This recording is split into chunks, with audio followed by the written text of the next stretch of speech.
अपने YouTube channel ज्ञान की गंगा स्टोरी चैनल में। तो आज है अनंत चतुर्दशी और आज हम आपके लिए लाए हैं अनंत चतुर्दशी की व्रत कथा। अगर आप अनंत चतुर्दशी का व्रत करने जा रहे हैं तो आप विधि विधान से भगवान विष्णु की पूजा करें और पूजा के बाद व्रत कथा अवश्य सुनें। इस व्रत कथा के सुनने से लोगों के जीवन में अनंत सुख की प्राप्ति होती है और जीवन में आने वाली बाधाएं खत्म हो जाती हैं। हिंदू धर्म में अनंत चतुर्दशी व्रत का बहुत अधिक महत्व है। यह व्रत हर साल भाद्रपद मास की शुक्ल पक्ष की चतुर्दशी तिथि को मनाया जाता है। इस दिन भगवान विष्णु की पूजा की जाती है और पूजा के बाद अनंत सूत्र बांधने का भी विधान है। इस व्रत को करने से लोगों को अनंत सुख की प्राप्ति होती है और पापों के नाश के साथ मोक्ष का मार्ग भी प्रशस्त करता है। अनंत चतुर्दशी का व्रत करने से घर में धन धान्य की वृद्धि होती है और परिवार में खुशहाली का वातावरण बनता है। पौराणिक कथाओं के अनुसार पांडवों ने भी इस व्रत को करके अपने खोए हुए राज्य को वापस पाया था। अनंत चतुर्दशी के दिन अनंत सूत्र बांधना बहुत महत्वपूर्ण होता है। ये सूत्र कच्चे सूत का होता है। तो जानते हैं अनंत चतुर्दशी की पूजा विधि।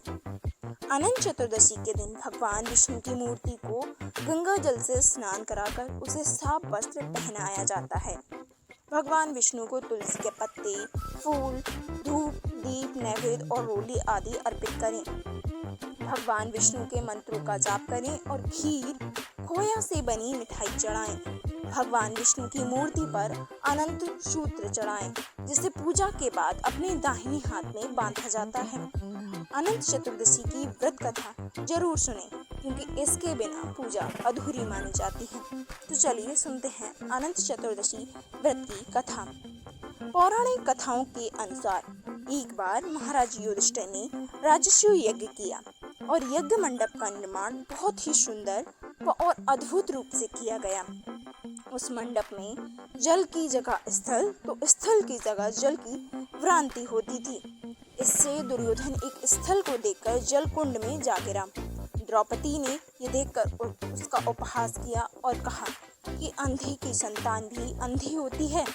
इस कटु वचन से दुर्योधन बहुत आहस हुआ और इस अपमान का बदला लेने के लिए उसने युधिष्ठिर को धृतकीर्ता अर्थात जुआ खेलने के लिए बुलाया और छल से जीतकर पांडवों को 12 वर्ष का वनवास दे दिया।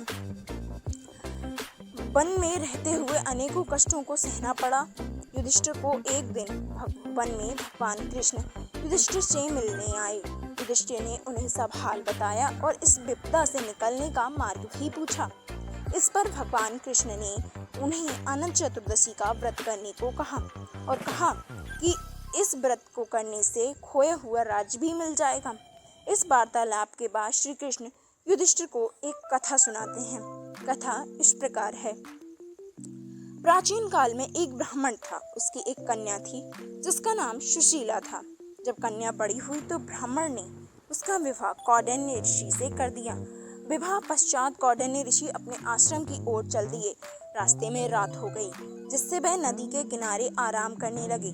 सुशीला के पूछने पर उन्होंने अनंत व्रत का महत्व बता दिया। सुशीला ने वही व्रत का अनुष्ठान कर 14 गांठों वाला डोरा अपने हाथ में बांध लिया। फिर वह पति के पास आ गई। अनंत भगवान का व्रत कर रही थी सुशीला। कौंडिन्य ऋषि ने सुशीला के हाथ में बांधे डोरी के बारे में पूछा तो सुशीला ने सारी बात बता दी। कौंडिन्य ऋषि सुशीला की बात से अप्रसन्न हो गए। उसके हाथ में बंधे डोरे को भी आग में डाल दिया, जिससे अनंत भगवान का अपमान हुआ। इसके परिणाम स्वरूप कौंडिन्य ऋषि की सारी संपत्ति नष्ट हो गई। सुशीला ने इसका कारण डोरे का आग में जलाना बताया। इसके बाद पश्चाताप की अग्नि में जलते हुए ऋषि अनंत भगवान की खोज में वन की ओर चले गए। वे भटकते भटकते निराश होकर गिर पड़े और बेहोश हो गए। तब अनंत भगवान ने उन्हें दर्शन देते हुए कहा कि हे कौंडिन्य, तुमने मेरा अपमान किया था, इस कारण तुम्हारी ये दुर्दशा हुई है और तुम पर विपत्तियां आई हैं। लेकिन तुम्हारे पश्चाताप से मैं तुमसे अब प्रसन्न हूँ। अपने आश्रम में जाओ और 14 वर्षों तक विधि विधान से मेरा ये व्रत करो, इससे तुम्हारे सारे कष्ट दूर हो जाएंगे। कात्यायनी ऋषि ने वैसा ही किया। उसके सभी कष्ट दूर हो गए और मोक्ष की प्राप्ति भी हुई।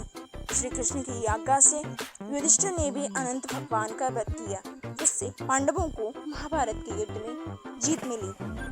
तो बोलिए अनंत भगवान की जय। तो कैसी लगी दोस्तों ये अनंत चतुर्दशी की व्रत कथा? कमेंट में लिखकर बताएं।